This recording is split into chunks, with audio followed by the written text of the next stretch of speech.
ஹல்லேலூயா. கடைசியில் சத்தம் குறைஞ்சிடக்கூடாது. ஓகேவா? எப்பவுமே அந்த ஸ்பீட் இருந்து கொண்டே இருக்க வேண்டும். ஹல்லேலூயா. ஏன்னா உலகத்தில் இருக்கிறவனிலும் உங்களில் இருக்கிறவர் அப்படின்னா நம்ம வார்த்தை தொனியும் பெரியதாக தான் இருக்க வேண்டும். ஹல்லேலூயா.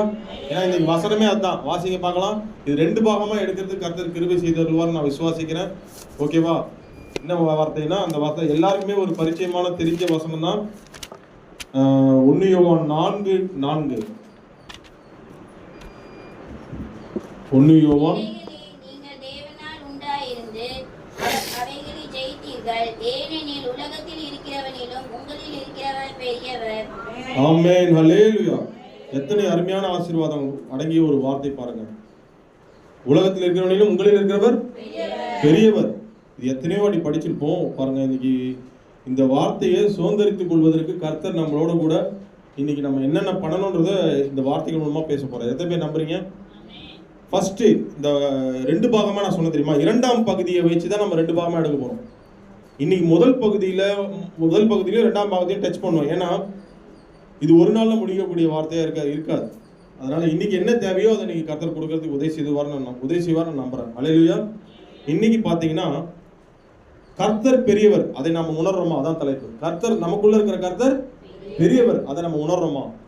ஃபர்ஸ்ட் கர்த்தர் பெரியவர் நம்ம உணரணும்னா ஃபர்ஸ்ட் நாமளே உணரணும்.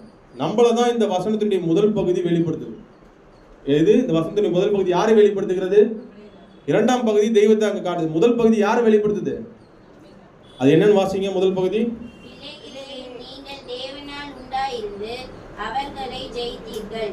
பிள்ளைகளே நீங்கள் தேவனால் உண்டாயிருந்து. நம்மளை குறித்து யாராவது கேட்டா நீங்க யாரு எப்படி போட்டோம்னு கேட்டா நாங்களா யாரு? தேவனால் உண்டானவர்கள் ஒரு அடையாளத்தை சொல்லணும். உங்க அடையாளத்தை நீங்க இன்னைக்கு முதல் தலைப்பே அதான். நம்ம அடையாளத்தை நம்ம புரிஞ்சு வச்சுக்கணும். தேவன் நமக்குள்ள இருக்கிறான்றது ஒரு கண்டிப்பா நமக்கு தெரியும். ஆனா நம்ம யாரு? ஃபர்ஸ்ட் வேத வசனம் நம்மளை குறித்து என்ன சொல்லுகிறது? நாம் தேவனால் உண்டாயிருந்து உலகத்தை ஜெயித்தீர்கள் போடப்பட்டிருக்கு. அப்போ நம்மளை குறித்து வேதம் நம்மளை வந்து பாசிட்டிவா தான் பேசுது.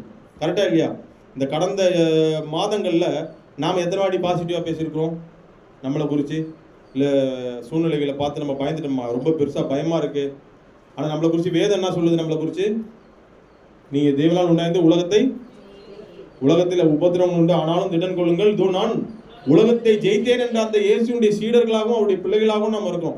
அப்போ நான் அதனால தான் அதற்கு ஒப்பாக இந்த வார்த்தையை கொடுத்துருக்கிறார். அவர் உலகத்தை ஜெயிச்சதுனால நாம உலகத்தை ஜெயிக்கிறது நம்ம கேப்பபிளாக இருக்கும்.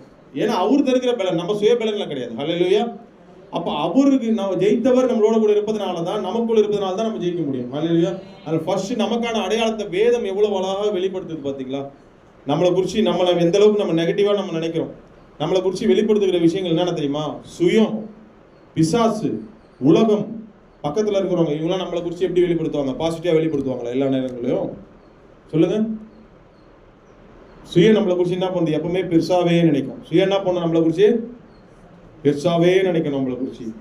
ஆனா அது தோல்வியில் போய் முடிஞ்சிடும். தன்னை குறித்து பெரிதாக எண்ணும் பொழுது அது தோல்வியில் போய் விழுந்துடும். சாத்தான் என்ன பண்ணா? லூசிபர் கர்த்தரை விட பெரியவனாக தன்னை காட்டிக் கொள்ளும் பொழுது என்ன ஆச்சா? வேணானா விழுந்துடும். சுயம் எப்பவுமே நம்மளை வந்து ஒரு விதமா காட்டும், பலவீனப்படுத்தும், இல்லை ஓவரா பெருமையா காட்டும். புரியுதா இல்லையா? நான் ஒன்றும் இல்லைன்னு உன்னை காட்டும், இல்லை நீ தான் பெரிய ஆள்னு உன்னை காட்டும். சுயம் அவ்வளோ மோசமானது. அப்போ சுயம் நம்மளை தப்பா அடையாளம் காட்டும். உலகம் நம்மளை எப்படி காட்டும்? அதுவும் மோசமாக தான். உலகம் நமக்கு என்ன ரொம்ப என்கரேஜ் பண்ணி நடத்துதா? உலகத்தில் இருக்கிறது இல்லை.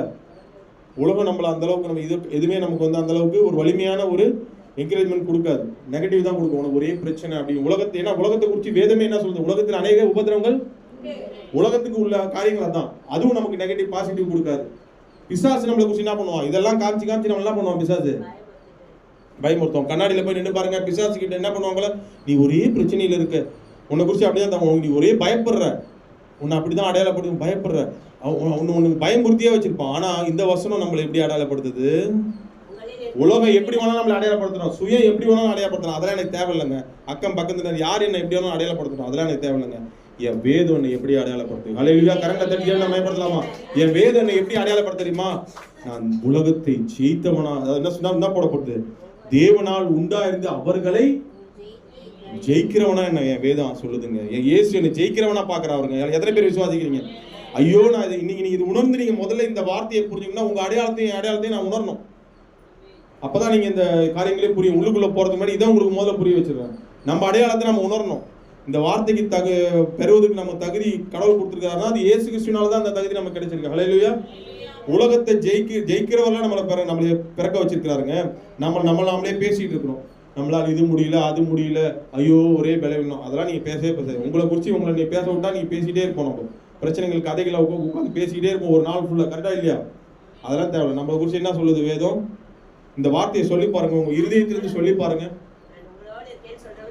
சுயம் உங்களை பயமுறுத்தினா பிசாசு வந்தா நீ என்ன சொல்லணும்? ஆமா, பெரியவரா இருக்கிறார், அதுக்காக கதை காட்ட போறோம். அப்ப நம்மளை அடையாளப்படுத்துறது என்ன வேதம்? நீ ஜெயிக்கிறவனா நம்மளை அடையாளப்படுத்து. உங்க பிரச்சனைகள் 500 பிரச்சனை இருந்துச்சுன்னு வச்சுக்கலாம். 500 பிரச்சனைகளை ஒரு 5 தடவை இந்த வார்த்தையை 500 பிரச்சனைகளையே போன் பண்ணி பேசி இந்த வாய் ஒரு 5 தடவை உணர்ந்து உள்ளத்திலிருந்து இந்த வார்த்தையை சொல்லி பாருங்க. 500 பிரச்சனைகள் பாரம் குறைங்க. எத்தனை பேர் விசுவாசிக்கிறீங்க? ஒரு 1000 பிரச்சனைகள் என்ன சுத்தி இருக்குது, 1008 பிரச்சனைன்னு சொல்லுவாங்கல்ல, அது மாதிரி சுத்தி இருக்குதுன்னு சொன்னா ஒரு 10 வாட்டி உணர்ந்து இதை சொல்லி பாருங்க. நான் ஜெயிக்க, என் தெய்வம் என்னோட கூட இருக்கிறார், எனக்குள்ள இருக்கிறவர் பெரியவர். நான் என்னை குறிச்சு வேதம் இப்படிதான் சொல்லுது, உலகம் என்ன தப்பா சொல்லுது, என் மனசே என்ன தப்பா பேசிக்கிட்டு இருக்கு, அதெல்லாம் எனக்கு கிடையாது, என் வேதம் தான் எனக்கு உசுறு. எத்தனை பேர் சொல்லுங்க, என் வேதம் தான் எனக்கு உயிர், அது எனக்கு சொல்றதுதான் எனக்கு வார்த்தை அப்படின்னு நீங்க சொல்லி பாருங்க. நான் ஜெயிக்கிறவனா என்ன வேதம் காட்டுது அப்படின்னு நீங்க சொல்லி பாருங்க. உங்க வாழ்க்கையை மாறுங்க. ஹல்லேலூயா. நீங்க முதல்ல அந்த அடையாளத்தை நீங்கள் தெரிந்து கொண்டால் மாத்திரமே என்ன பண்ண முடியும்? வெற்றியை நோக்கி நீங்க போக முடியும். உங்களுக்குள்ள இருக்கிறவரை நீங்கள் உணர முடியும். புரியுதா இல்லையா? நீங்க உங்களுக்குள்ள இருக்கிறவரை நீங்க உணரலன்னா, ஃபர்ஸ்ட் உங்களை நீங்க உணரலன்னா உங்களுக்குள்ள இருக்கிறவரை நீங்க, புரியுதா? இன்னைக்கு வந்த ஒவ்வொருவரும் நீங்க எல்லாருமே ஆசீர்வதிக்கப்பட்டவர்கள். எத்தனை பேர் விசுவாசிக்கிறீங்க? ஏன்னா அவரை குறித்து நம்ம அறிந்து கொள்ள வந்திருக்கிறோம். வேற ஏதோ வீண் கதைகளை நம்ம இங்க பேச வரல. கர்த்தர் நமக்குள்ள இருக்கும் பெரியவரை நம்ம உயர்த்த வந்திருக்கோம். கரங்களை திட்டங்களை மேம்படுத்தலாமா? அவரை குறித்து தெரிந்து கொள்ள வந்திருக்கிறோம். அவர் என்ன குறிச்சு அவர் அப்ரிஷியேட்டா அவர் பாக்குறாரு. பாருங்க, எல்லாரும் ஒரு விபச்சார ஸ்ரீ எப்படி பார்த்தாலும், ஆனா அந்த ஸ்ரீயை ஒரு வித்தியாசமான ஒரு கண்ணோட்டத்துல இயேசு கிறிஸ்து பார்க்கிறார். ஒரு பரிசுத்த மகளாக அவர் மாற்றுகிறார். ஹல்லேலூயா. ஒவ்வொருத்தரும் ஒவ்வொரு பார்வையில பார்க்கும்போது கர்த்தருடைய பார்வை என்பது வேறு விதமா இருக்கு. அதனாலதான் சொல்றேன், உங்க வேதத்தின்படி உங்க கண்ணோட்டத்துல என்ன நம்மளை பொருத்தி பாருங்க. உங்களை என்னைக்குமே அது டிஸ்கரேஜ் பண்ணாது, என்னைக்குமே உங்களை கைவிடாது. ஹல்லேலூயா. வேற யார் சொல்றதையும் காதுல வாங்கிக்காது, இது பண்ணிக்காதீங்க. கர்த்தர் சொன்ன அந்த வார்த்தைகள் அவருடைய சித்தத்துக்கு உரியவங்க பேசினா மாத்திரம் நீங்க வாங்கிக்கீங்க. இல்லைன்னா உங்களை யார் என்ன டிஸ்கரேஜ் பண்ணாலும் நீங்க காதுல வாங்கிக்காதீங்க, கவலையும் படாதீங்க. ஓகேவா? இந்த ஒரு தெளிவு இருக்கா? இந்த வார்த்தைகளுக்குள்ள போறோம், தெளிவு இருக்கா? நமக்கான அடையாளம் என்ன? பிள்ளைகளே, நீங்கள் தேவனால் அவர்களை ஜெயித்தீர்கள். ஏன்னா இயேசு கிறிஸ்துவே ஜெயிக்கிற அடையாளத்தோட அவர் பரிசுத்த, அவருக்குள்ள அவர் வயது என்ன போடப்பட்டிருக்க, பரிசுத்த ஆவியினால் அவருடைய வித்து எதனால, எந்த வித்து அது? பரிசுத்த ஆவியினால் அவர் வித்து. அவர் தேவனால் உண்டானவர், அவர் வெற்றி பெற்றது. நம்மளை குறிச்சு வேதனை சொல்ல, நாமளும் தேவ ஆவினால நம்ம மறுபடியும் என்ன பண்ணப்பட்டிருக்கோம்? உருவாக்கப்பட்டிருக்கோம். பழைய வாழ்க்கையை விட்டுடுங்க. அப்ப நாமெல்லாம் உலகத்தை ஜெயித்தவர்கள். இந்த வார்த்தையை நீங்க மனதில் வைத்துக் கொள்ளுங்க. நீங்க இதுக்கு முன்னாடி நீங்க இதை சரியா புரிஞ்சுக்காம இந்த கடந்த மாதங்கள்ல அலட்சியப்படுத்தியிருந்தா இனிமேல் அலட்சியப்படுத்தாதீங்க. இந்த வார்த்தையை மனசுக்குள்ள துணிக்க விடுங்க. உங்க உலகத்தில் இருக்கிறவங்க, உங்களில் இருக்கிறவர், நான் ஜெயிக்க பிறந்திருக்கேன், கர்த்தர் என்னை ஜெயிப்பவராக பார்க்கிறார். ஹல்லேலூயா. ரெண்டாவது, இந்த ஃபர்ஸ்ட் இந்த அடையாளத்தை நீங்க புரிஞ்சுக்கிட்டாதான் இந்த வார்த்தையின் ஆசீர்வாதத்தை நீங்க பெற்றுக்கொள்ள முடியும். ரெண்டாவது, இந்த வார்த்தையை மறுபடியும் வாசிங்க. முதல் பகுதியை, பிள்ளைகளே, பிள்ளைகளே. இந்த இவ்வளவு பெரிய ஆசீர்வாதம் நமக்குள்ள இருக்கிற கர்த்தரை நாம புரிந்து கொள்ளணும்னா ஃபர்ஸ்ட் நம்ம பிள்ளைகளா இருக்கணும். இங்க பரிசுத்த யோவான் சொல்லும் பொழுது அவர் ஒரு முதியவராக இருந்தார். ஆனால் சொல்லும் பொழுது அவர் சொல்லுகிற வார்த்தை எப்படிப்பட்ட வார்த்தைனா, மூப்பர்களையும் சேர்த்து இந்த பிள்ளைகளேன்றது மட்டும் ஒரு ரவுண்ட் கூட பண்ணீங்க. பிள்ளைகளேன்ற வார்த்தைக்குள்ளதான் உங்களுக்கு ஆசீர்வாதம் கிடைக்கிறத போய் நம்புறீங்க. இன்னைக்கு பிள்ளைகளே, நீங்க இங்க வந்த எல்லாருமே நம்ம யாருடைய பிள்ளைங்க? தேவனுடைய பிள்ளைங்க. இந்த பிள்ளைகளேன்னு நம்மள பர்டிகுலரா சொல்றாரு. அங்க மூப்பர் கூட இருந்திருக்கலாம், எத்தனை பேர் இருந்தா கூட அது எல்லாத்தையும் தூக்கி போட்டு அவங்க எல்லாருமே எப்படிப்பட்டவர்கள் அடையாளப்படுத்தப்படுறாங்க? பிள்ளைகளே. பிள்ளை அளவுக்கு உன்னை நீ தாழ்த்தினாதான் நீ இந்த ஆசீர்வாதத்தை பெற்றுக்கொள்ள முடியும். முதல்ல ஃபர்ஸ்ட் உங்க அடையாளத்தை புரிஞ்சுக்கணும். பிள்ளை அளவுக்கு தாழ்த்தினாதான் அந்த ஆசீர்வாதம் உங்களுக்குள்ள இருக்கிற பெரியவரை நீங்க உணர்ந்து கொள்ள முடியும். சிம்பிள் ஷார்ட்டா சொல்லிட்டா, நீங்க உங்களை சிறுமைப்படுத்தி தாழ்த்தும் போது தான் உங்களுக்குள்ள இருக்கிற பெரியவரை நீங்க உணர முடியும். கரங்களை தட்டி தேவன் தாமயப்படுத்த, இல்லைன்னா நீங்க உணரவே முடியாது. என்ன சொல்றது, உப்பு காரணமா என்ன பண்ணாலும் கர்த்தரை உணர முடியாது. உங்களுக்கு குட்டி காரணமா சொல்லுவாங்க பாரு, அது என்ன பண்ணாலும் நீங்க உணர முடியாது. உங்களுக்குள்ள இருக்கிற கர்த்தரை நீங்க பெரியவர்னு உணரணும்னா உங்களை பிள்ளை, லூக்கா வாசிங்க, இந்த வசனம் வாசிங்க, லூக்கா 9:48. இந்த பிள்ளைகளே வச்சு உங்களுக்கு எடுத்து சொல்லிட்டு நான் உள்ள போறேன். ஏனோ தானோ நம்ம கர்த்தரெல்லாம் பெரியவர்னு வாயில சொல்லிட்டு போனா வேலை கேட்காது.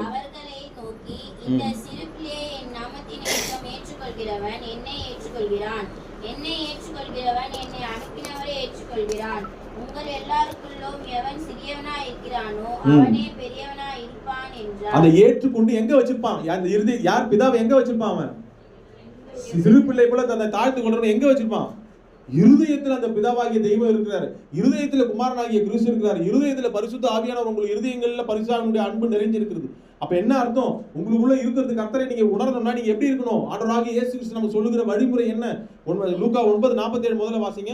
அவர் யாரை நோக்கி கூப்பிடுறாரு? இயேசு அவர்கள் இருதயத்தின் யோசனையை அறிந்து ஒரு சிறு பிள்ளையை எடுத்து அதை தமது அருகே நிறுத்தி. பிள்ளைகளே, இந்த வார்த்தை யோவான் பரிசுத்த யோவான் சொல்லுகிறதை நீங்க கவனிங்க. ஏனோ தானோ நம்ம வேகமா படிக்கக்கூடாது. பிள்ளைகளே, மூப்பரா இருந்தாங்க, மூப்பரா கூட இருப்பாங்க, எவ்வளவு பெரிய பெரிய பெரிய ஊழியக்காரங்களா இருப்பாங்க. அவங்க யாரா இருந்தாலும் சரி, அவங்க கடவுளுக்கு முன்னாடி யாரு? சிறு பிள்ளை அளவுக்கு தன்னை தாழ்த்துறவங்க தான் அவர் பக்கத்துல போக முடியும். அவர் ஏற்றுக்கொள்ள முடியும். பிதாவானவர் அவர் இருதயத்துக்குள்ள இருப்பதை பெரியவராக உணர முடியும். எத்தனை பேர் நம்புறீங்க? அதனாலதான் இயேசு கிறிஸ்துக்கு பல அடையாளங்கள் இருக்கு. யூதராஜ சிங்கம் இருக்கு, பெரிய பெரிய அடையாளங்கள் இருந்தா கூட அவர் எந்த அடையாளத்துல ரொம்ப அதிகமா கூப்பிடப்படுறாரு?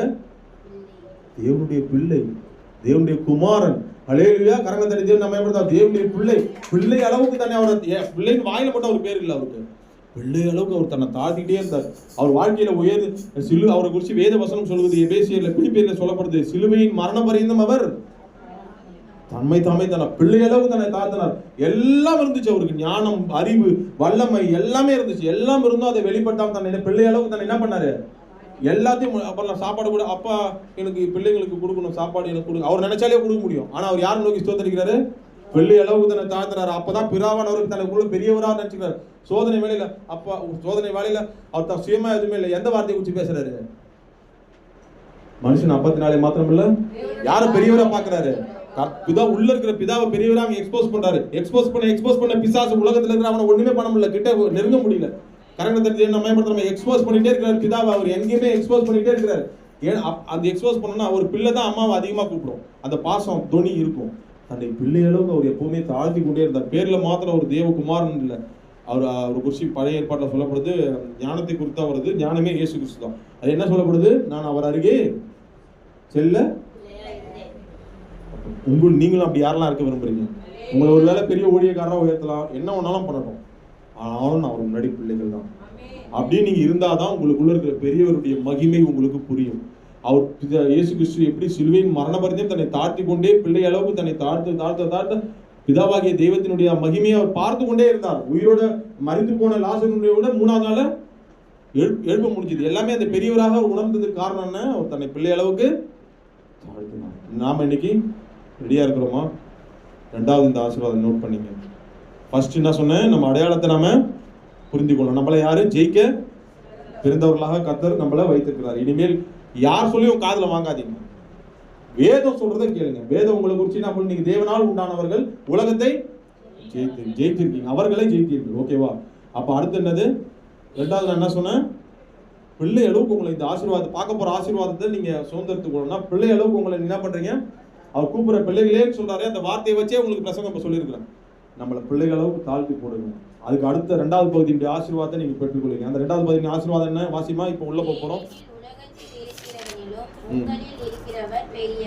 உலகத்தில் இருக்கிறவனிலும் இப்ப வாசிங்க. இப்ப தியானிச்சு நம்ம அடையாளத்தை தெரிஞ்சுக்கிட்டோமா? அது அடுத்து என்ன சொன்ன?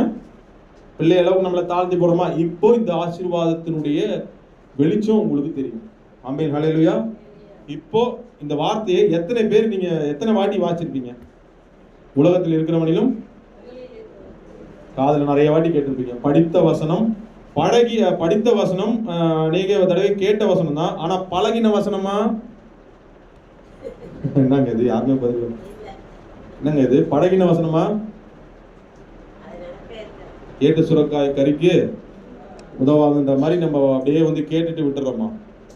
பழகின வசனமாக இருக்கிறதா? இன்னைக்கு அதுதான் முதல். இது நமக்குள்ள பழகுதா இந்த வசனம்? உலகத்தில் இருக்கிறவனிலும் உங்களில் இருக்கிறவர் பெரியவர் என்பதை நம்ம வாழ்க்கையில நம்ம அதை உணரணும்.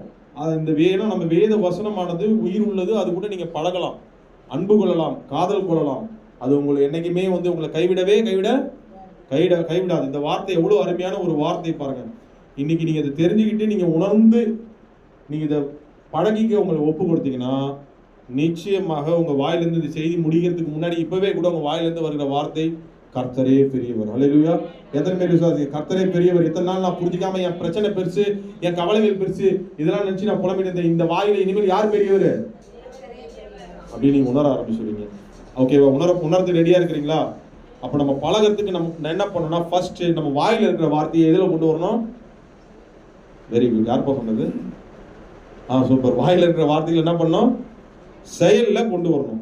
எத்தனை பேர் நீங்க பாட்டெல்லாம் பாடணும்? கர்த்தாவே தேவர்களில் உங்களுக்கு ஒப்பானவர் என்று யார் என்றெல்லாம் பாட்டெல்லாம் பாடணும். உண்மையிலே ரொம்ப சந்தோஷம் தான். அது செயல் வடிவத்தில் நம்ம காட்டுறதுக்கு சில உதாரணங்களை நான் வேதத்துல காட்ட போறேன். ஓகேவா? அவங்களாம் செயலில் வெளிப்படுத்தி இருக்காங்க. கர்த்தர் பெரியவர் என்பது எதுல உணர்ந்தாங்க? செயலில் உணர்ந்தாங்க. இன்னைக்கு நம்ம வந்து பேசுறதை விட செயல்ல பேசுறது நல்லதுதான். கர்த்தரை துதிக்க நமக்கு ஆசீர்வாதங்கள் தான். அது துதித்தலை செயலில் சந்தர்ப்பங்கள் வரும்போது அதுல வெளிப்படுத்தணும். கர்த்தர் பெரியவர் என்பதை நம்ம என்ன பண்ணணும்? அந்த விசுவாச இந்த கிரியைகளை நம்ம காட்டணும். அப்போ வந்து நீங்க ஏன் நான் உங்களுக்கு இதை சொல்றேன்னா, இன்னைக்கு நம்ம இருதயத்துல நம்ம வந்து அதை நம்ம வெளிப்படுத்தலைன்னா நம்ம இருதயத்துக்குள்ள என்னென்ன காணப்படுது பாருங்க. உங்களுக்குள்ளே இந்த வசனம் என்ன சொல்லுது? உங்களுக்குள்ளே இருக்கிறவர் பெரியவர். இந்த வசனத்தின் கருத்தை நம்ம சரியா புரிஞ்சுக்கலன்னா பிசாசு நமக்குள்ள என்னென்ன காரியங்களை வச்சிருக்கிறான் பாருங்க.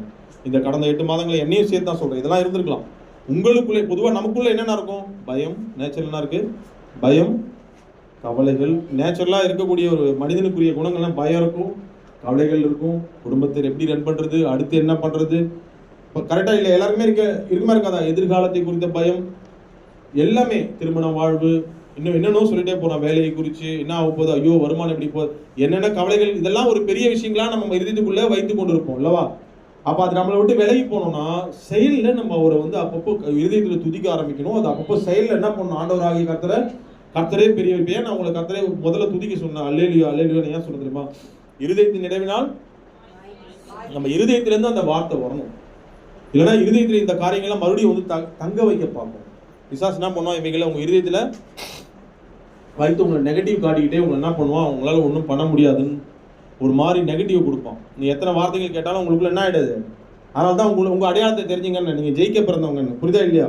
அந்த அடையாளத்தெல்லாம் தெரிஞ்சுக்கிட்டீங்கன்னா கண்டிப்பாக நம்ம செயலில் நம்ம வெளிப்படுத்துவோம். ஓகேவா? இன்னைக்கு நம்ம வந்து இவ்வளோ, ஏன்னா நீங்க வந்து நிறைய கத்துக்கிட்டீங்க. வேத வசனம் நிறைய கேட்குறீங்க. கேட்கறதோட நிறுத்திடக்கூடாது. அது எங்க வரணும்? இப்போ பிள்ளை பாடம் படிக்குது, ஒரு உதாரணம் சொல்லிட்டு நான் உள்ள போறேன் உங்களுக்கு. ஒரு பிள்ளை பாடம் படிக்குது, பப்ளிக் எக்ஸாமுக்கு படிக்குதுங்க, நல்லா படிக்குது. ஒரு உதாரணத்துக்கு தான் சொல்றேன். அது அந்த கேள்விகளில் தமிழ்நாட்டின் தலைநகரம் என்னது? சென்னை. தமிழ்நாட்டின் தலைநகரம் சென்னை. ஏதோ ஒன்று படிச்சுட்டு ஒரு கேள்வி மட்டும் தான் சொல்றேன். நல்லா படிச்சுட்டே வருது. எக்ஸாம் டைம்ல எழுதுறப்ப தமிழ்நாட்டின் தலைநகரம் கொழும்புன்னு எதிராக என்ன ஆயிடும்? நல்லா இருக்குமா? ஏங்க கட்டு வந்துச்சா? ஏன் என்னாச்சு? அவன் நல்லா தானே படிச்சான். எக்ஸாம் ஒன்றும் நல்லா தானே படிச்சான். எக்ஸாம்ல என்ன எழுதுனான்? தமிழ்நாட்டின் தலைநகரம். யார் மேல தப்பு? அப்ப நீங்க கர்த்தருடைய வார்த்தைகளை உள்ளுக்குள்ள வாங்குறீங்க, உங்களுக்குள்ள இருக்கிறத கர்த்தரை நீங்க உணர்றீங்க. ஆனா செயல்ல வெளிப்படுத்தும் போது நீங்க யார் மேல வேற ஏதாவது மீது உங்க காரியத்தை வெளிப்படுத்திட்டீங்கன்னா யார் மேல தப்பு? ஒரு எக்ஸாமுக்கே அப்படின்னா நாம எந்த அளவுக்கு கர்த்தருடைய வார்த்தைகளை உள் வாங்குறோம், நாம எந்த அளவுக்கு செயல்ல நம்ம அதை வெளிப்படுத்தணும். புரியுதா உங்களுக்கு? வாயில வார்த்தையை வச்சுக்கிட்டு இருந்தா அதை மட்டுமே வச்சுட்டு நம்ம அதை வந்து செயல்ல நம்ம வெளிப்படுத்த பார்க்கணும். அதுக்கு முதல் உதாரணமா யார் தெரியுமா காட்ட போறேன்? சாஸ்திரிகள். யாருங்க? மத்தேயு 2ஆம் அதிகாரம் எடுங்க. இவங்க பாருங்க, ஏரோது. இந்த இடத்துல நீங்க நோட் பண்ணீங்க, ஏரோது தான் சாத்தான். என்னதுங்க? ஏரோது தான் சாத்தான், உலகத்தில் இருக்கிறவன் வச்சுங்களேன். சாஸ்திரிங்க வந்து அந்த அளவுக்கு கடவுள் மேல வசனங்கள்லாம் அவ்வளவா தெரியாது. ஓகேவா? இப்போ உங்களுக்கு காட்ட போறேன் யாரு சக்சஸா பாதுகாக்கப்பட்டாங்க சாத்தான் கிட்ட இருந்து அப்படின்றத. உலகத்தில் இருக்கிறவனும் உங்களுக்கு இருக்கிற பெரியவர்ன்ற மாதிரி அவர் எப்படி பாதுகாக்கப்பட்டாங்கன்றத காட்ட போறேன். வாசிக்க மத்தேயு 2ஆம் அதிகாரம் 5-6.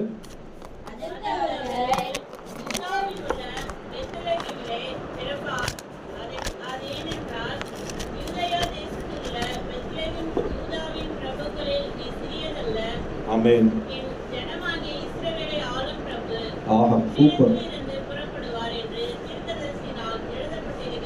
இது யாருப்பா சொன்னா?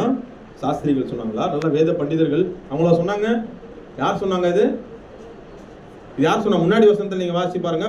அவன் பிரதான ஆசாரியர், ஜனத்தின் வேத பாரகர். அவங்க யார் சொன்னா? அப்போ பிரதான ஆசாரியர் சொல்லியிருக்கிறாங்க, வேத பாரகர் சொல்லியிருக்கிறாங்க. அங்க இருக்கிற ஜனமும் சேர்த்து அங்க ஆமோதிச்சிருக்காங்க. அந்த அவங்க என்ன வார்த்தை, அவங்க வாயில வார்த்தைங்க இருக்குங்க, நல்லா தான் இருக்கு வார்த்தை. என்ன வார்த்தை? பெரியவர்ப்பா. யார ஒரு அந்த வசனம் என்ன வசனங்க? யார அடையாளப்படுத்துதுங்க? அடங்கப்பா, எவ்வளவு பெரியவர். ஆனா உணர்ந்தாங்க. யாருங்க உணர்ந்தது? வார்த்தை வாயில இருந்துச்சு, ஆனா செயல்ல யார் வெளிப்படுத்தினா தெரியுமா? அது முன்னாடி வாசிங்க. யூதருக்கு அவங்களுக்குலாம் வசனங்கள்லாம் அவ்வளோ தெரியாது, அவங்க ஞானிங்க சாஸ்திரிங்க தான். ஆனா வசனங்கள் வச்சு அவங்களுக்கு அவ்வளோலாம் இவ்வளோ டீப்பாலாம் தெரியாது. பாருங்க 2ஆம் வசனத்துல யூதருக்கு ராஜாவாக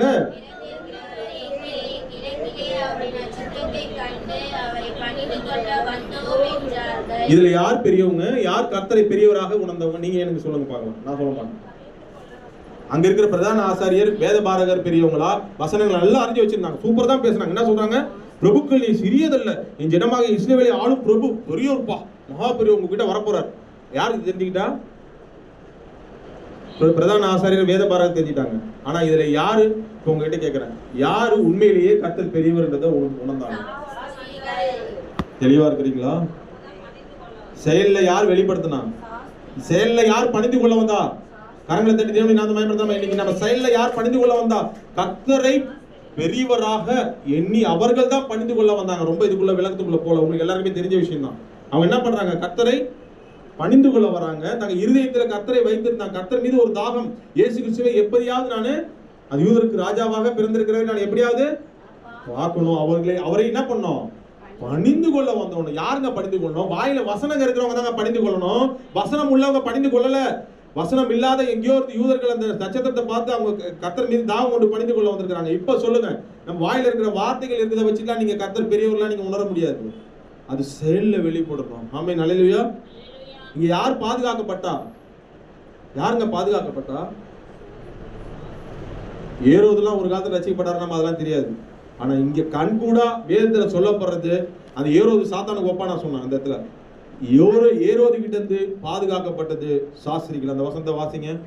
அதுதான் உலகத்தில் இருக்கிறவனிலும் உங்களில் இருக்கிறவர் அவர் உங்களை கைவிட மாட்டார். கர்த்தருக்காக அவரை பெரியவர்னு அவர் உணர்ந்து அவர் பணிந்து கொள்ள வந்த அவங்க வாயில வார்த்தைகள் கூட இல்ல, அவங்கள தான் கர்த்தர் பாதுகாத்தார். இவங்க உணர கூட இல்ல கர்த்தர் பெரியவரா. நீங்க வாசிங்க 12ஆம் வசனங்க.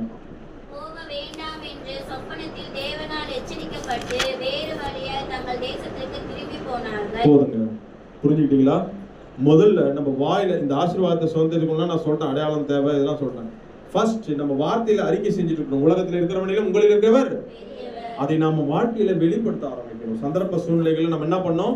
வெளிப்படுத்த ஆரம்பிக்கணும். எப்படிங்க? என்னென்ன சந்தர்ப்ப சூழ்நிலைகள் வரும்? வாழ்க்கையில பாடுகள் வரலாம். இப்ப அடுத்த ஒரு உதாரணம் காட்ட போறேன். பாடுகள் வரும், பிரச்சனைகள் வரலாம். இவைகள் எல்லாவற்றிலும் நாம் அவரை பெரியவராக அடையாளப்படுத்துறீங்கன்னா பிசாசு உங்களை என்ன பண்ணுவான்? உங்களை ஒண்ணுமே மேற்கொள்ள முடியாது. எத்தனை பேர் விசுவாசிக்கிறீங்க? அடுத்த உதாரணம் யோபு. வாசிங்க அந்த வசனத்தை. யோபு எடுத்துங்க. இப்ப நான் சொல்றது எல்லாமே நீங்க செயல்ல கொண்டு வரணும். யோபு 1ஆம் அதிகாரம் எடுங்க, 22ஆம் வசனம் எடுங்க.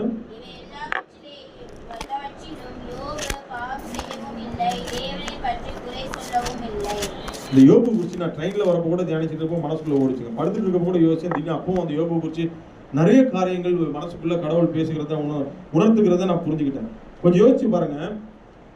இவர் மனதுக்குள்ள யார் பெரியவராக இருந்தார் என்பதை தெரிந்து கொள்வதற்கு இப்ப இந்த சோதனை எதுக்குங்க? எத்தனை பேர் சொல்லுங்க பார்க்கலாம். இந்த சோதனை எதுக்கு யோபுக்கு? நீ யாரப்பா பெரிய ஆளா வச்சிருக்கிற? உன் மனசுல யாரப்பா? இன்டைரக்டா நீங்க ஒரு கேள்விகள் இந்த சோதனைகளுக்கு ஒரு கேள்விகளை நீங்க போடணும்னா நீங்க என்ன போடுவீங்க கேள்வி? நீ யார பெரியவரா நீ வச்சிருக்க?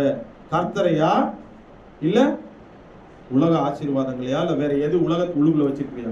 இந்த இடத்துல யோபு என்ன நிரூபிச்சாரு? இவை எல்லாவற்றிலும் யோபு நல்லா கவனிங்க. இப்ப நான் உங்களுக்கு சொல்றேன், யோபு ஒரு ஞானிங்க. என்ன சொன்ன? யோபு ஒரு ஞானி. அதை எப்படி ஞானின்றதை காட்ட போறோம். அதுக்கு முன்னாடி இவருக்கு ஏற்பட்ட இந்த நட்டத்தை கொஞ்சம் யோசிச்சு பாருங்க. இவர் கொஞ்சம் கொஞ்சமா இவர் வாழ்க்கையில் நீங்களாம் கடைக்கு நீங்களும் போயிட்டு வந்தா ஒரு உருளைக்கிழங்கு வாங்கிட்டு வந்து அதில் ஒரு 4 உருளைக்கிழங்கு கீழே விட்டாலே நம்ம அத்தனை தூரம் புலம்புற ஆளுங்க. எத்தனை புலம்ப மாட்டோமா? போனா போகுது மண்ணோட அப்படியே சொல்லி விடுவீங்க. 4 உருளைக்கிழங்கு இல்லைங்க, ஒவ்வொன்னா போகுது. என்ன அது கூடியிலேருந்து ஒவ்வொன்னா கீழே விழுற மாதிரி ஒருத்தன் வேலைக்காரன் வளரான். ஒரு பக்கம் கழுதைகளை சபையை அடிச்சுட்டு எடுத்துட்டு போறாங்க. ஒவ்வொருத்தரும் என்ன பண்ணுது? விழுது, மிஸ் ஆகுது, எல்லாமே மிஸ் ஆகுது. ஆனா இதயத்தில் யார் பெரியவரா இருந்தாரு? கர்த்தர் கரண தட்டி தேவன் தம்மை எல்லாமே மிஸ் ஆகுது. நான் இது ஏன் பெரிய உதாரணத்தை காட்டுறேன்னா, நாமெல்லாம் அவ்வளவு ஃபேஸ் பண்றது இல்ல. உருளைக்கிழங்கு அளவு தான் நம்ம சின்னதா நம்ம ஃபேஸ் பண்றோம். அதுக்கே நம்ம யாரை கர்த்தர் நம்ம யாரை நம்ம படித்து பேசுகிறோம்? அநேக வேளைகளில் யோசிங்க. கடவுளுக்கு கண்ணு இல்லை காது இல்லைன்னு சொல்லிட்டு இருக்கோம். ஆனா நம்ம கர்த்தர் பெரியவர் என்பதை உணரணும். அவருடைய அனுமதி இல்லாம உங்க வாழ்க்கையில் எதுவுமே நீங்க உலகத்துல உங்களுக்குள்ள இருக்கிற பெரியவரை நீங்க உணர்ந்தீங்கன்னா உங்களுக்கு இருக்கிற பிரச்சனைகள்லாம் ஒண்ணுமே இல்லை. அது என்ன மாதிரி போனாலும் அந்த உருளைக்கிழங்கு அளவு தான் நம்ம மரியாதை இருக்கும். சரி போனா போதும் அப்படி விட்டுட்டு போயிடுவீங்க. எத்தனை பேர் இந்த மாதிரி ஒரு டிசி பாலிசி வேணும் அப்படின்னா உங்களுக்குள்ள இருக்கிற பெரியவரை நீங்க உணரணும். அல்லேலூயா. அவன் சாத்தான் எந்த வகையில நம்ம இது பண்ணாலும் சரி. நான் ஏன் அவனை யோபு ஞானின்னு சொன்ன தெரியுமா? யோபு அவரை ஞானி ஏன் தெரியுமா சொல்றேன்? பரலோக கான்வர்சேஷன்ல எத்தனை பேர் இருந்தாங்க சொல்லுங்க. இப்போ உங்ககிட்ட ஒரு கேள்வி கேட்பேன். பரலோகத்துல ஒரு கான்வர்சேஷன் நடக்குது. என்ன கான்வர்சேஷன் நடக்குது? யார் யாருக்கு கான்வர்சேஷன் நடக்குது? யோபுவுக்கு, கர்த்தருக்கு, சாரி யோபுன்னு பாருங்க, கர்த்தருக்கு, சாத்தானுக்கு. அங்க இருக்கிற தூதர்கள் ஒண்ணா அங்க இருக்கலாம், ஒருவேளை தெரியல. இந்த இவங்க தானே இருந்தாங்க. கான்வர்சேஷன் என்ன நடக்குது? கர்த்தருக்கு, சாத்தானுக்கு நடக்குது. என்ன நடக்குது? யோபுவின் மேல் நீ தாசனாக யோபுவின் மேல் அந்த இடத்துல இவர் இருந்தாப்புலே பேசுறாருங்க. அதாங்க யோபு ஞானின்னு சொல்றது. என்ன சொன்ன நானு? அந்த இடத்துல இவர் இருந்தாப்புலே பேசுறாரு. எப்படி? இது எல்லாமே யாருடைய அனுமதியோட கூட நடக்குதுன்றதை அவர் எப்படி சொல்ல முடியும்? அந்த ஞானம் எங்க இருந்து வந்தது? இன்னைக்கு நீங்க அந்த ஞானத்தை நீங்கள் நானும் பெற முடியாததுக்கு காரணம் என்ன? சாத்தானை இப்படி தாக்கிட்டான் அப்படி தாக்கிட்டான், அதை குறிச்சுலாம் அவர் எதுவுமே பேசல. அவர் சொன்ன ஒரே வார்த்தை, அந்த வார்த்தையை வாசிங்க. எனக்கு ரொம்ப நைட்ல டச் பண்ணிச்சு அந்த வார்த்தை. அவங்க பரலோக கான்வர்சேஷன்ல இருந்தா மாதிரியே அவர் பேசுறாரு பாருங்க. ஆமா இதெல்லாம் கர்த்தருக்கு தெரிஞ்சுதான் நடக்குது. அப்படி ஆனா உண்மையை தெரிஞ்சு நடக்கிற மாதிரி தானே, உண்மை தானே, அங்க பரலோகத்துல தான் நடக்குது. வாசிங்க அந்த வசனத்தை. கர்த்தர் கொடுத்தார். 20ஆம் வசனம் வாசிங்க. அப்பொழுது யோபு எழுந்திருந்து தன் சால்வையை கிழித்து தன் தலையை சிரைத்து தரையிலே விழுந்து பணிந்து, நிர்வாணியா என் தாயின் கர்ப்பத்திலிருந்து வந்தேன், நிர்வாணியா எவ்விடத்திற்கு திரும்புவேன். கர்த்தர் கொடுத்தார், கர்த்தர் எடுத்தார், கர்த்தர் கொடுத்தார், கர்த்தர் எடுத்தார். இந்த வசனத்தை நீங்க கொஞ்சம் டீப்பா பார்த்தோம்னா கர்த்தர் அங்க இருந்து பாக்குற மாதிரியே பரலோகத்துல ஓ இதெல்லாம் உங்களுக்கு தெரிஞ்சுதான் நடக்குதா? அப்ப அங்க நின்று பார்த்தா தானே பேச முடியும். அப்ப கர்த்தர் அனுமதி கொடுத்திருக்கிறீங்க, அனுமதி கொடுத்துதான் இதெல்லாம் எடுக்கப்படுது. அனுமதி கொடுத்ததால தான் எனக்கு ஆசீர்வாதம் வருது, அனுமதி கொடுத்ததால தான் இவைகள் எடுக்கப்படுது. அப்ப ஒரு நாள் நிச்சயமான ரெட்டத்தனியா ஆசீர்வாதம் கரங்களை தட்டி பயன்படுத்தலாமா? கர்த்தர் பெரியவர் என்பதை அவர் தன்னுடைய வாழ்க்கையில வார்த்தையிலே வெளிப்படுத்துறாரு. கர்த்தர் கொடுத்தார், கர்த்தர் எடுத்தார். அங்க சாத்தானை குறிச்சு அவர் பேசல, சூழ்நிலைகளை குறிச்சு பேசல, வேற எதை குறிச்சும் பேசல. ரொம்ப சிம்பிள் வேர்ட்ஸ், ஆனா பல பெரிய அர்த்தங்களை உடைய வார்த்தை. கர்த்தர் கொடுத்தார். இன்னைக்கு நாம பேசுறோமா? நமக்கு இவ்வளவுக்குலாம் இல்ல, உருளைக்கிழங்கு அளவுக்கு தான் நமக்கு பிரச்சனைகள். அப்படி 4 மிஸ் ஆகிற மாதிரி தான் நமக்கு வருது. அதுக்கே நமக்கு கர்த்தரை எப்படி பழித்து பேசி, ஏதாவது மனசுக்குள்ள பழித்து பேசி இருந்தா இன்னைக்கு மன்னிப்பு கேளுங்க, முட்டி போட்டு மன்னிப்பு கேளுங்க. வீட்டுக்கு போய் கதவை மூடிட்டு மன்னிப்பு கேளுங்க. என் தெய்வத்தை நான் பேசிட்டேன், எனக்குள்ள இருக்க பெரியவரை நான் தப்பா பேசிட்டேன், இன்னைக்கு மன்னிப்பு கேளுங்க. கர்த்தர் உங்களை ஆசீர்வதிப்பார். அல்லேலூயா. அது கூட ஆசீர்வாதத்துக்கு தடையா இருக்கும். உங்களுக்குள்ள இருக்கும் பெரியவரை நீங்கள் உணர்ந்து கொள்ளுங்கள். யோபு தனக்குள்ள தன்னையே கிழித்து போட்டாலும் யார் பெரியவரா வெளிப்படுத்தினார்? அவரு கடவுளை தான், ஒரு கர்த்தர் தான் வெளிப்படுத்தினார். அல்லேலூயா. பாருங்க, அந்த சூழ்நிலையை நான் யோசிச்சு உங்களுக்கு எக்ஸ்பிளைன் பண்றேன். பிசாசு என்னென்னலாம் கொஞ்சம் உங்களை குறிச்சு டார்கெட் பண்ணுவான் தெரியுமா? யோபு வச்சே நீங்க ஒப்பிட்டு பார்த்துக்கலாம். பிசாசு அவன் தான் செய்ய நினைச்சு எல்லாத்தையும் ஆசைப்பட்டு தொட்டான். நீங்க எத்தனை பேர் நம்புறீங்க? ஃபர்ஸ்ட் என்ன தெரியுமா அவன் என்ன ஆசைப்பட்டான் தெரியுமா? விலங்குகள்ல இருந்து கை வைக்கணும்னு ஆசைப்பட்டிருப்பான். என்னது முதல்ல? ஏன்னா இந்த ஆளை ஒண்ணு கூட தொட முடியலையே. அந்த வசனத்தை வாசிங்க. 11ல என்ன போடப்பட்டிருக்கு? 10ஆம் வசனத்துல சுற்றி வேலி உங்களை எப்படி கர்த்தர் பாதுகாக்கிறார் பாருங்க. அவன் கண்ணு எப்படி பாரு, உண்மையிலே கண்ணு வைக்கிறவன் யார் இந்த உலகத்துல? கண்ணு வைக்கிறவன் மனுஷர்கள் நம்ம சொல்லிட்டு பயந்துட்டு இருக்கோம். உண்மையிலே கண்ணு வைக்கிறவன் யாரு? அவனுக்கு உண்டான கிரியைகள் எல்லாவற்றையும் நீர் ஆசீர்வதித்தீர், வேலி அடிச்சிருக்கீங்க. கொஞ்சம் நல்லா கவனிக்கணும் நீங்க. அவன் என்னென்ன ஆசைப்படுறான் தெரியுமா? அதை நான் உங்களுக்கு சொல்றேன் பாருங்க, ஒரு ரகசியத்தை வெளிப்படுத்துற பாருங்க. அவன் விலங்குகளை கை வைக்கணும்னு நினைக்கிறான். முடியல, கிட்ட போனா ஃபயர், ஐயோ வேலி அடித்தது, விலங்குகள்ல இருந்து அடிக்கலாம். அவன் உள்ளதான் போக முடியல, விலங்குகள்ல இருந்து அடிக்கலாம் ட்ரை பண்ணிப்பான். தொட முடிஞ்சதா? தொட முடியல. அடுத்து என்ன பண்றான்? வேலைக்காரனையாவது அடிக்கலாம். வேலைக்காரனையும் சுத்தி வேலி அடிச்சு வச்சிருக்கீங்களா? காரணம் என்ன? யோபு என்னது? யோபு சுத்தி இருக்கிற எல்லாருக்குமே பாதுகாப்பு தான். கரங்க தட்டி பயன்படுத்தலாமா? சரி, வேலைக்காரனாவது அடிக்கலான்னு பார்த்து ட்ரை பண்ணிப்பான பண்ணிக்க மாட்டான். அந்த ஆசையெல்லாம் இப்ப நிறைவேற்றிட்டான். எது? ஆண்டவர் அனுமதி கொடுத்தவன தான். ஆனா முன்னாடி அவன் மனசுல நினைச்சிருப்பானா இல்லையா? அவன் விலங்குகளை அடிச்சு அவனை கலங்க பண்ணலாம், கழுதைகளை அடிக்கலாம். ஃபர்ஸ்ட் வேலைக்காரனை அடிச்சு அவனை கலங்க பண்ணலாம். அடுத்து என்னென்ன பண்றான்? அடுத்து பிள்ளைங்க மேல அப்படியே லைட்டா என்னென்ன பண்ண முடியுமோ தன்னுடைய ஆசைகள்லாம் என்ன பண்ணிட்டான் அவன் இப்ப நிறைவேற்றிட்டான். எப்ப நிறைவேற்றினா? ஆண்டவர் அனுமதி கொடுத்த உடனே. கடைசியா என்னத்தை நிறைவேற்றினா? யோபு மேல அவனை ஒரு உரிச்சு எடுத்துறான் பாரு. அவனை என்னது? அவன் என்ன பண்றான்? அதுக்கும் ஆண்டவர் அனுமதி கொடுத்துட்டாரு. அவனை உரிச்சு எடுக்கிற மாதிரி பண்ணிட்டான். ஆனா இது எல்லாமே தொட்டானா இல்லையா? தொட்டா இல்லைங்க. எல்லாமே தொட்டானுங்க. ஆனா விசுவாசத்தை தொட முடியல. கரங்களை தட்டி நம்ம மேம்படுத்தலாமா? கரங்களை தட்டி தேவன் நாம் மேம்படுத்தலாமா? எல்லாத்தையும் தொட்டான். கழுதையை தொட்டான், வேலைக்காரன் தொட்டான், பிள்ளையை தொட்டான், யோபுவே தொட்டான். ஆனா கர்த்தர் பெரியவர் என்ற அந்த வார்த்தையை கொண்டு அந்த யோபுவின் விசுவாசத்தை அவனால் தொட கூட முடியவில்லை. இன்னைக்கு நாம இன்னைக்கு எந்த அளவுக்கு இருக்கோம்? செயல் வடிவத்தில் அவர் வெளிப்படுத்தினார். இன்னைக்கு நாம வெளிப்படுத்துறோமா? நம்ம சூழ்நிலைகள்ல இதை நீங்க மனதில் இருத்திக் கொள்வோம். ஏன்னா இன்னைக்கு நம்ம வந்த ஒவ்வொருவரும் இனியாவது நம்ம வாழ்க்கையில எதை குறித்து பேசணுன்றத ஒரு டார்கெட் வச்சுப்போம் நம்ம வாழ்க்கையில. ஏன்னா பிசாசு உங்களை வந்து நெகட்டிவாவே பேச வைப்போம். அந்த மாதிரி நீங்கள் நானும் என்ன பண்ணக்கூடாது? இனிமேல் இந்த அடுத்த நியூ இயரை நம்ம அட்டன் பண்ணுறதுக்கு முன்னாடி நம்ம அவைகளை சேஞ்ச் பண்ணிட்டா நமக்கு நல்லா இருக்கும். அல்லேலூயா. மாற்றிக்கொள்வோமா? சாஸ்திரிகள் போல அவங்களாம் வந்து அதிகமாக அறியவில்லை, கர்த்தரை பெரியவர் என்று பணிந்து கொள்ள வந்தாங்க. அது ஒரு கேரக்டர்ஸ். அடுத்து இந்த யோபுவை பாருங்க, கர்த்தரை நன்கு உணர்ந்தவர், பரிச்சயமான கர்த்தரை உணர்ந்தவங்க மெச்சூர்டா தான் இருப்பாங்க. அவங்க தங்க இதயத்தில் யாரை வச்சிருந்தா? அவர் கிழக்கத்தி புத்திரர்கள் எல்லாரும் விட பெரியவராக இருந்தா கூட யோபு தன் இருதயத்தில் வைத்துக் கொண்டது கர்த்தரையே பெரியவராக வைத்துக் கொண்டார். அல்லேலூயா. இன்னைக்கு நீங்க அதை வைத்துக் கொண்டீங்கன்னா உங்களுக்கு இதுதான் ஃபார்முலா பாருங்க, உங்களுக்கு எதுவுமே தொட முடியாது. அல்லேலூயா. அதனால சாத்தானை குறித்து பயப்படுறீங்க. எத்தனை பேர் சாத்தானை குறித்து பயப்படுறீங்க? நீ பேசுறீங்க நைட்டு 12 மணிக்கு வந்து கேளுக்கப்பா, என்னால பதில் சொல்ல முடியாது. இப்போ நாங்கள் தைரியமா டான்ஸ் கூட ஆடி நான் சொல்லுவோம். நான் பயப்பட மாட்டோம், தைரியமா டான்ஸ்லாம் கூட ஆடுவோம், நல்லா சூப்பர் தான். நைட்டு 12 மணிக்கு உங்க கேள்விகளை நான் கேட்ட மாதிரி அங்கே ரெக்கார்ட் பண்ணிட்டு அங்கே கேட்டு பாருங்க. அடடா ரெக்கார்ட் ஆஃப் பண்ணிட்டு நம்ம பயப்பட ரெக்கார்ட் ஆஃப் பண்ணுவீங்களா? பயப்படுவீங்களா? நைட்டு 12 மணி அதுனாங்க 12 மணிக்கு 12 மணிக்கு தான் மோகினி வருதுன்றாங்க. அதுன்னு ஒன்றும் நமக்கு புரியலையா? 12 மணிக்கு தான் மோகினியுடைய இதுவா தெரியல. 12 மணின்றாங்க, 3 மணின்றாங்க. எதுவும் உங்களை பயமுறுத்த முடியாது. அல்லேலூயா. இங்க யோபு சம்பவம் என்னது? அவருடைய அனுமதி இல்லாம ஒரு வேலியை தொட கூட முடியாது. பக்கத்துல மனுஷன் மூலமா கண்ணு வச்சாலும் அந்த வீட்டுக்கு என்னென்னலாம் பேருக்கும். யோபு வீட்டுல கழுத போகுது, ஆசீர்வாதம் உள்ள போதே, தொட முடியன்னு வயிறு எரிஞ்சிருப்பான். யாரு? ஒவ்வொரு ஆசீர்வாதங்களா உள்ள போதே. ஆனா ஒண்ணுத்தையும் என்ன பண்ண முடியல, தொட முடியுதுன்னு வயிறு எரிஞ்சிருப்பான். ஏன்? அவனை சுற்றி என்ன இருக்கு? உங்களை என்னை சுத்தி வேலி இருக்கா இல்லையா? விசுவாசிக்கிறீங்களா இல்லையா? எதை குறிச்சும் கலந்தாக்குங்க. நீங்க செய்ய வேண்டியது கர்த்தர் பெரியவர் என்பதை நீங்கள் உணர்ந்து கொண்டே இருக்க வேண்டும். ஒவ்வொரு நாளும் எந்த பதவி பட்டம் என்னை நோக்கி வந்தாலும், உயர்வு வந்தாலும், எனக்குள்ள இருக்கிற பெரியவரை நான் உணர்ந்து கொண்டே இருக்க வேண்டும். ஒரு நாள் இது என்னை குட்டி எடுபட்டு போனா கூட நான் கர்த்தர் கொடுத்தார், கர்த்தர் எடுத்தார்னு சொல்லணும். அப்ப நான் அவரை பெரியவரா உணர்ந்தாதான் அது முடியும். இதை உணர்ந்து கொள்வீங்களா? 3வது உதாரணம் பாருங்க. தாவீதுடைய சம்பவம் எல்லாருக்குமே தெரியும் அல்லவா? இவர் எப்படி கேரக்டர் சைடில் வெளிப்படுத்தினாரு? தாவீது எடுத்து வாசிங்க. 1 சாமுவேல் 17:45-46 எல்லாருக்குமே தெரிஞ்ச விஷயம் தான். அதற்கு தாவீது பெலிஸ்தனை நோக்கி, நீ பட்டயத்தோடும் ஈட்டியோடும் கேடகத்தோடும் என்னிடத்தில் வருகிறாய், நானோ நீ நிந்தித்த இஸ்ரவேலருடைய